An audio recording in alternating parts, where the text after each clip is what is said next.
لكن احنا لما نقول اقطعوا الايدي يقول لك يا سلام ايه البشاعه دي؟ يا شيخ البشاعه، والبشاعه يعني مش في هيروشيما لما عملت قنبله كده عمال اثرها لسه في اللي بيتولدوا النهارده. والبشاعه ما تجيش في باخره بتغرق، طياره بتسقط، بشاعه ايه؟ طب الحروب اللي انتم بتشنوها دي ما تشوف المعوقين منها قد ايه؟ ايه المعوقين؟ كتير قد اكثر من كده ولا مش اكثر؟ تبقى ايه الرحمه الحمقاء ولا كراهه لحدود الله؟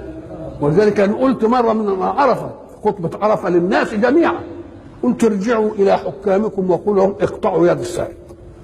فالذي لا يقطع يد السارق في نيته ان يسرق، خايف على ايده، خايف على ايده لما نجيب له سيره القطع ايده تنمل، ايده تنمل.